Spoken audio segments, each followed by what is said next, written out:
1 action. Waalaikumsalam warahmatullahi wabarakatuh. Alhamdulillah, alhamdulillah, alhamdulillah. Allahumma sholli ala sayyidina Muhammad wa ala ali sayyidina Muhammad. Alhamdulillah, pada malam hari ini ya, selepas daripada aktiviti bersama anak-anak yatim rumah yatim Assalam Tangerang, kemudian ada acara-acara ya, yang mana dalam keadaan yang sudah tidak sibuk, maka saya ni tadi saya bukan assalamualaikum tadi. Kenapa? Waalaikumsalam tadi. Kenapa? Karena menjawab salam daripada Wendy Tirana bin Muhammad Syafi'i, Om Wendy biasa dipanggil, karena di dalam grup ya Penang Zikir Assalam ya, grup WhatsApp ya, itu Om Wendy mengucapkan assalamualaikum ya, maka saya menjawab salam. Dan maafkan saya, baru sekarang ini saya ada masa untuk menjawab, dan saya gunakan video ini supaya semua yang ada dalam grup dapat lebih memahami, paham apa yang tertulis yang disampaikan oleh Om Wendy, dan saya di situ yang dijadikan satu dikatakan objek atau subjek ya, dikatakan sebagai satu subjek perbincangan, tapi objek lah yang betulnya ya. Nah, sehingga saya ini haruslah memberikan jawaban ya. Begini ya, karena sebenarnya apa yang Om Wendy maksudkan, tuliskan di dalam grup itu bukanlah berkenaan pada saya, tetapi apa yang Om Wendy buatkan itu berkenaan pada grup, grup Penang Zikir Assalam ya, berkenaan daripada konten ya, apa yang diletakkan, dihantarkan ke dalam grup. Bagi saya, sesiapa saja yang berbuat salah kepada saya, maka saya mendahulukan dan saya akan langsung, artinya direct saya lakukan memaafkan. Karena apatah lagi dia murid saya harus memaafkan, karena kasihanlah pada diri dia kalau dalam keadaan dia merasa salah, apakah itu salah atau tidak salah. Tetapi yang jelas, kalau sudah merasa salah, itu sudah salah, ada kesalahannya. Salah tak salah pun meminta maaf adalah lebih baik. Tetapi karena salah pun, saya sesiapa saja, bukan saja Om Wendy, sesiapa saja ya, saya akan memaafkan. Saya memberi maaf zahir dan batin kepada sesiapa tu, orang tu, saya maafkan, karena saya tak mahukan dia dalam keadaan yang tidak baik ya. Nah, apa yang Om Wendy katakan adalah sebenarnya kalau menurut saya ya, jika kita ada kesalahan dan untuk kita meminta maaf, maka tak payah, tak perlu kita adakan argue, adakan reason, alasan atau pembenaran. Pembenaran itu bukan kebenaran, beza.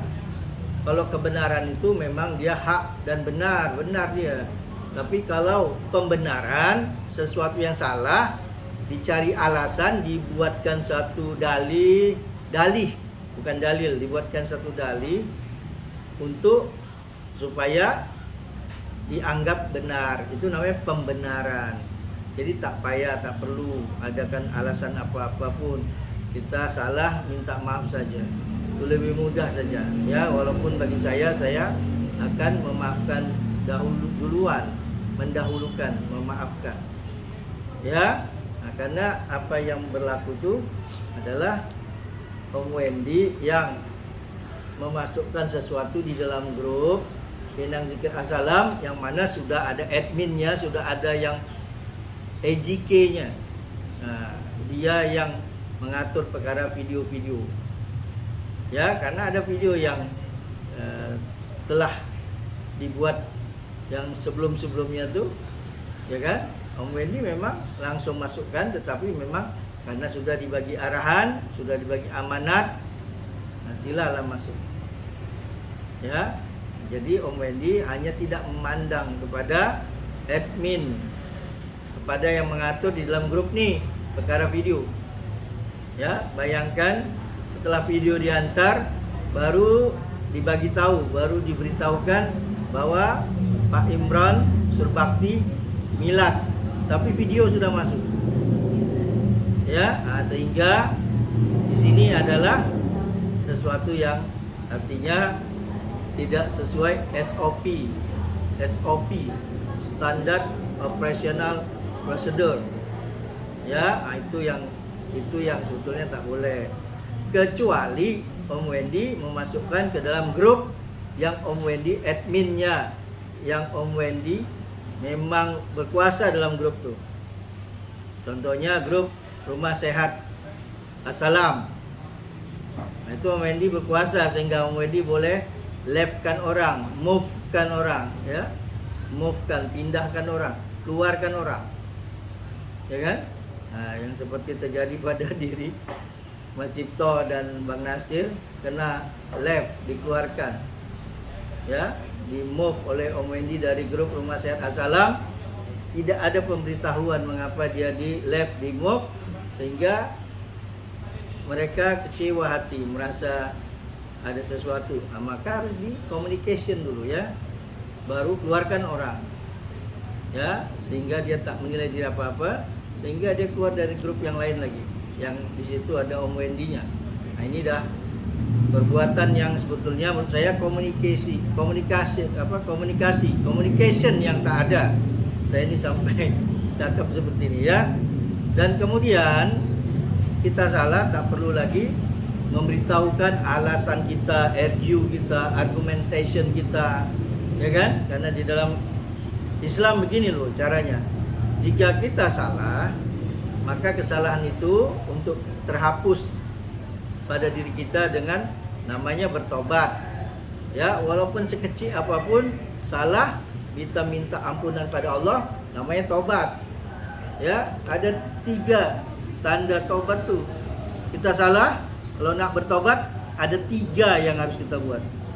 Pertama, kalau nak bertobat, pertama harus mengakui kesalahan. Jadi salah kita akui, mengakui kesalahan. Kita memang salah. Kalau kita dah mengakui kesalahan, tak payah kita beritahu, saya sebenarnya saya nak ini, nak buat ini.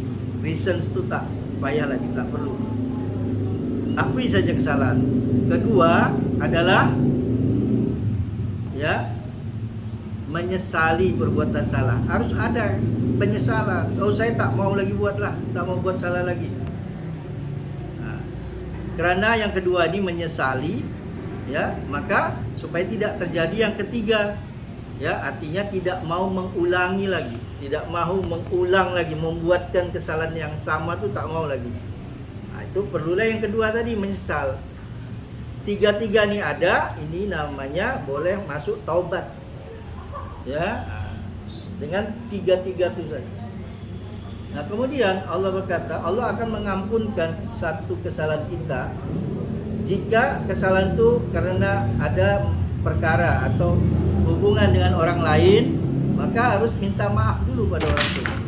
Minta maaf dulu pada orang itu, ya. Nah, inilah dia nih, ya. Jadi minta maaf dulu pada orang itu. Ya, kalau kita ada kesalahan kepada orang, karena salah ini karena kepada orang lain kita ada kesalahan, termasuk zalim sekalipun. maka kita minta maaf dulu pada orang itu. Nah, barulah Allah mengampuni kesalahan kita. Nah, jadi seperti itu. Jadi jangan cara kita minta ampun kepada Allah, orang itu kita tak minta maaf pada dia. Padahal dosa itu, kesalahan itu terjadi karena kita berbuat salah pada orang itu. Itu dia ya. Nah, supaya paham sekalian saya bagi ingatlah kalau ini dikata tausiah atau apapun namanya ya. Baik, nah, jadi paham macam itu ya.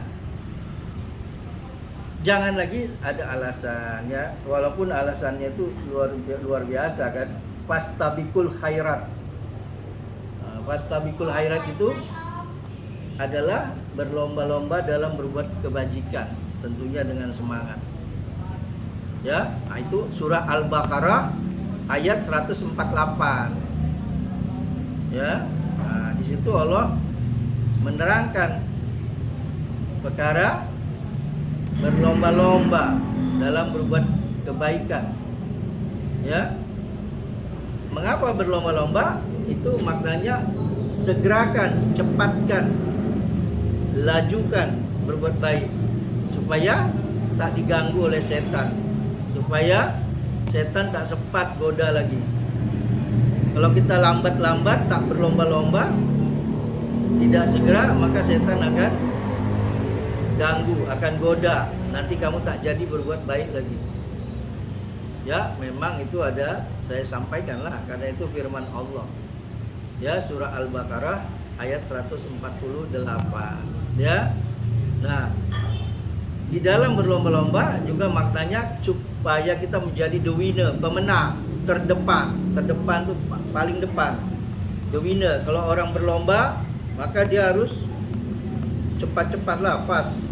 Ya, siapa yang duluan, finish, menang, ya kan? Itu berlomba-lomba. Baik. Kembali lagi kepada apa yang terjadi. Jadi jangan semua salah sangka atau berburuk sangka.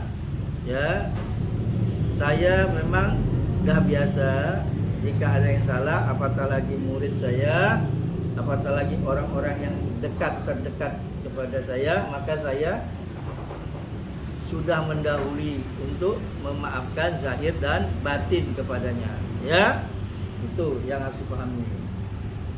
Dan saya harus memberitahukan, ya, kita memang harus dalam keadaan bersih. Kita tak boleh hati kotor.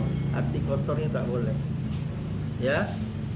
Nah, jadi hati ini harus kosong dari kotoran kosong.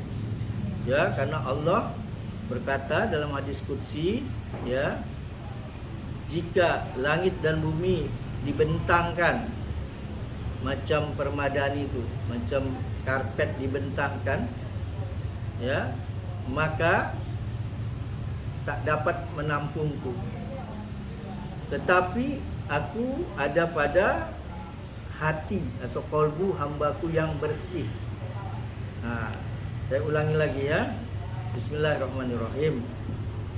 Jika langit dan bumi dibentangkan, maka tidak cukup menampungku. Tapi aku berada, bersemayam di hati, di kolbu hambaku yang bersih. Nah, ini hadis qudsi. Kita imagine lah, langit dan bumi ini dibentangkan. Jadi macam kita hamparkan karpet permadani, kita hamparkan. Langit dan bumi itu macam itu dihamparkan, maka tak cukup menampung Allah. Iyalah, karena Allah yang maha besar. Ya, tak cukup. Tapi kata Allah, aku bersemayam, aku berada di hati hambaku yang bersih. Nah, hati hamba tu kecil, macam mana? Kecil lah. Tapi Allah kata bersemayam. Kenapa? Bersih. Jadi hati kita mesti bersih. Dan hakikat memang macam itu. Ya. Saya nak sampaikan satu riwayat. Ya, dalam satu riwayat, ya, diceritakan mengenai seorang hamba Allah yang dekat pada Allah. Namanya Ibrahim bin Adam. Ibrahim bin Adam ini adalah seorang raja ya, seorang raja yang akhirnya mendapat pencarian diri untuk menjadi seorang yang artinya hamba Allah yang zuhud. Dia zuhud, dia tinggalkan kemewahannya sebagai raja yang kaya raya, yang dia punya mahkota emas, ada permata, bajunya itu ada permatanya, ada emasnya, ya, dengan pedangnya terbuat dari emas dan permata, ya kan? Akhirnya meninggalkan kehidupannya, dia ingin melakukan uzlah. Dia menuju ke satu tempat di mana ia mau berada dalam satu gua untuk uzlah. Nah, Ibrahim bin Adam ini akhirnya mendapatkan spiritualitas dan dia berhakikat. Dan orangnya sangat dekat pada Allah Subhanahu wa taala. Setiap doanya dimakbulkan, setiap doanya dikabulkan oleh Allah Subhanahu wa taala. Satu masa dalam cerita ini, Ibrahim bin Adam baru selesai daripada ibadah haji. Ketika itu dia masih di Masjidil Haram. Dia berada di luar Masjidil Haram untuk memberi kurma, karena ia punya niat untuk berkunjung datang ke Masjidil Aqsa. Itu dari Saudi Arabia, ya, akan ke Masjidil Aqsa, Masjidil Haram ke Masjidil Aqsa. Masjidil Aqsa itu berada di Palestina. Ya, sekarang ini yang bersama-sama karena diambil oleh Israel, kaum Yahudi, ya kan?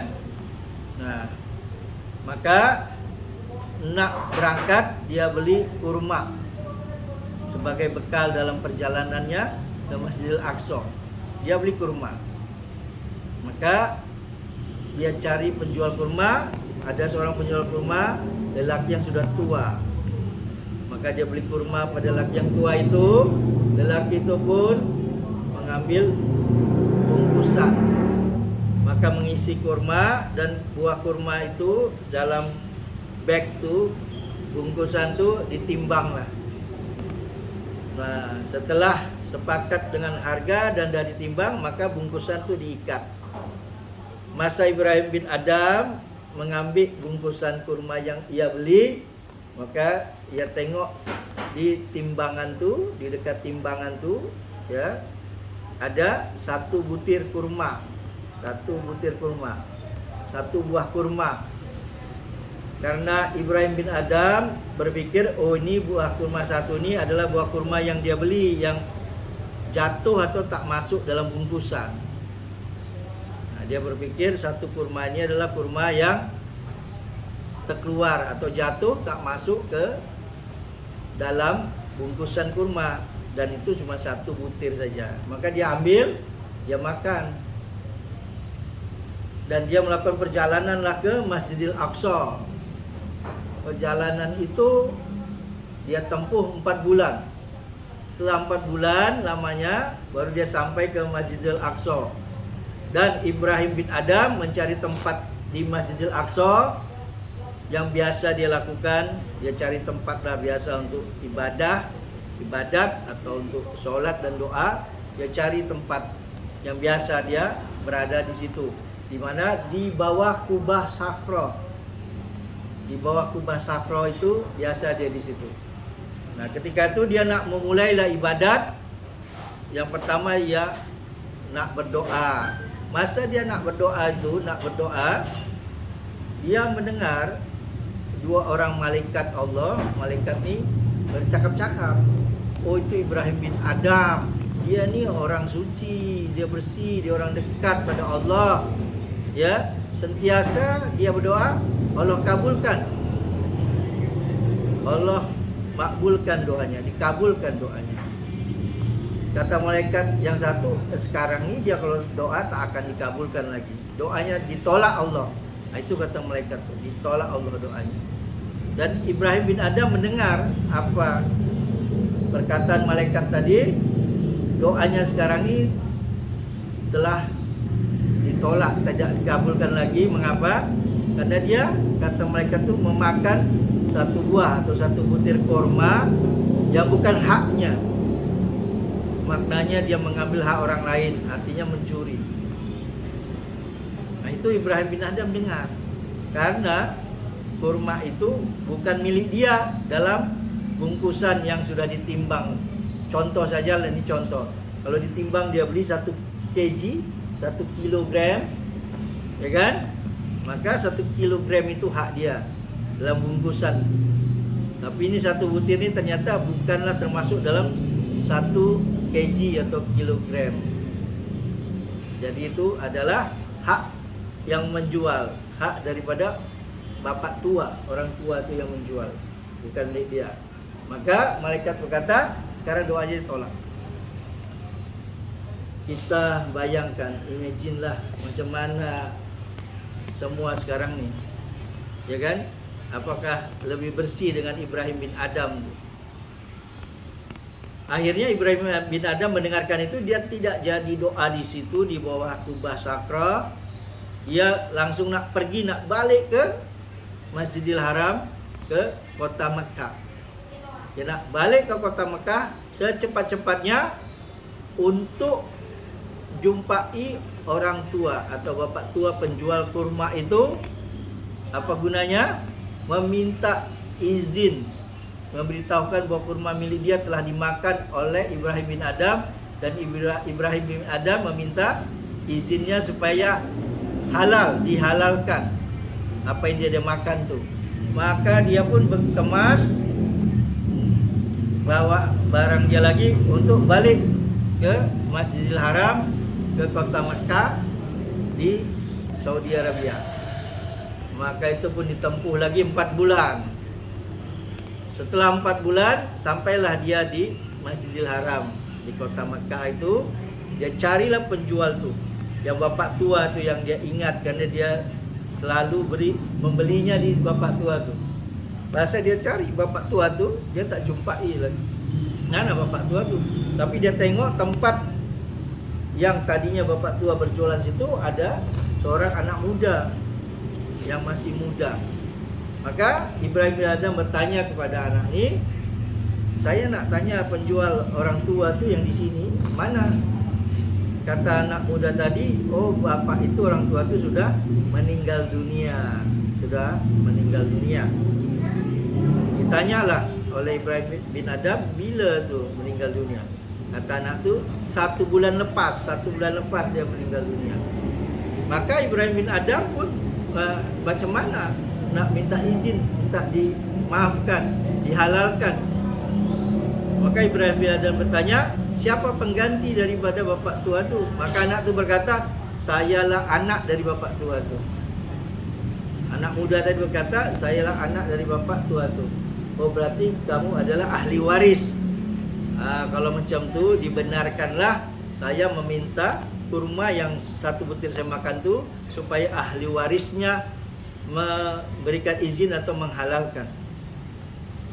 Maka anak muda ni, ya, penjual kurma pengganti bapak tua tu berkata, jika saya diminta menghalalkan, maka insya Allah saya sedia dan setuju menghalalkan. Tapi wahai Ibrahim bin Adham, ahli waris dari bapak tua tu bukan saya sahaja.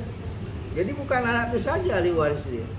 Maka anak tu berkata, adik-beradik dia ada 11 orang lagi. Ada 11 orang lagi. Maka Ibrahim bin Adham harus minta izin, minta persetujuan dari 11 orang lagi.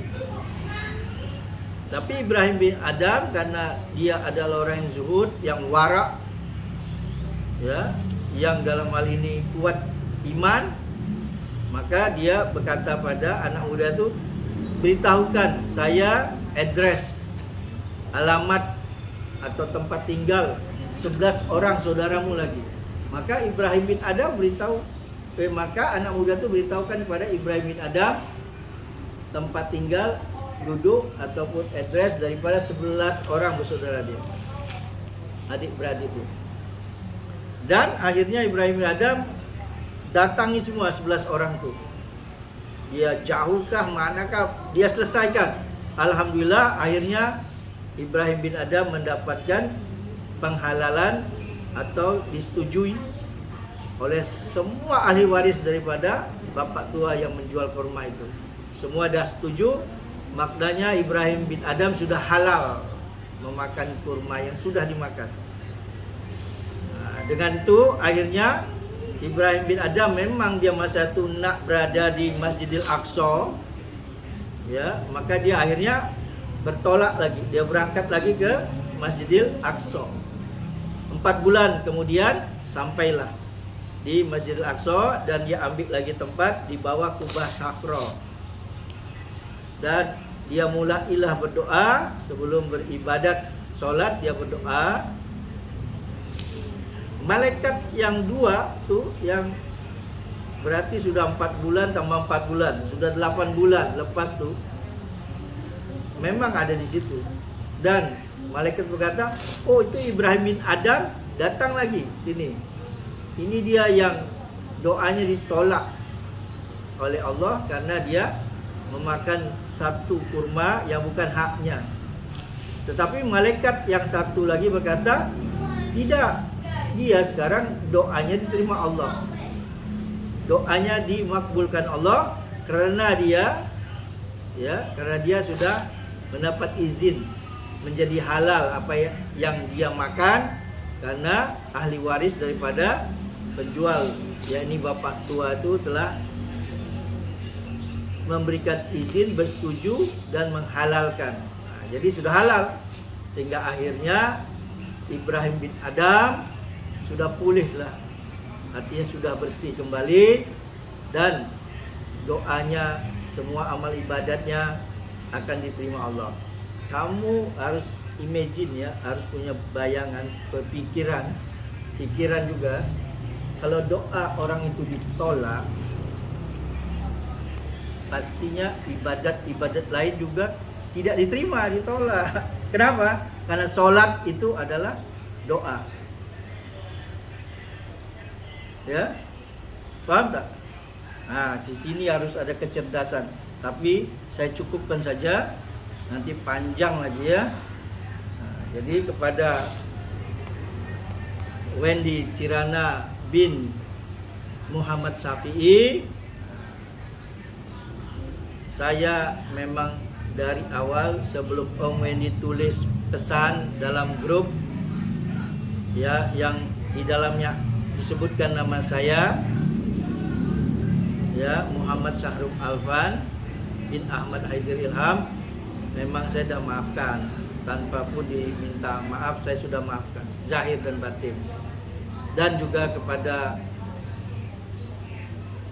Bapak Imron, ya, Bapak Imron Sulbakti, ya, nah, oke saja, ya, oke saja, ya, apa yang sebetulnya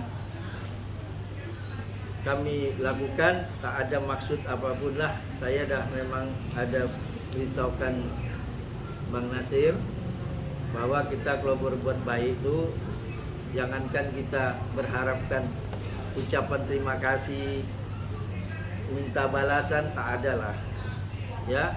Sepatutnya pun kita berbuat baik tak perlu kita ingat. Berbuat baik jangan kita kira dah berapa kali. Jangan kita ingat berbuat baik. Tapi kita berbuat jahat, itu harus kita ingat. Maknanya kita ingat berbuat jahat supaya kita tak mau buat lagi. Baik ya, itu saja. Ini saya minum lagi ya. Nah, ini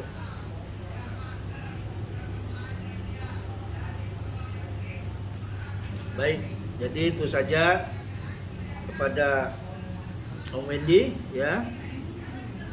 Sila lakukan apapun yang terbaik untuk majelis zikir as-salam, ya. Perhatikan saja perkara adab, karena bukan saja adab murid kepada guru mursyid, ada juga adab guru mursyid kepada murid. Memang begitulah. Itu saja ya kepada semua. Saya berharap, yakin pada Allah, jadilah ahli zikir, sentiasa berzikir. Maafkan saya zahir dan batin. Terima kasih. Wassalamualaikum warahmatullahi wabarakatuh.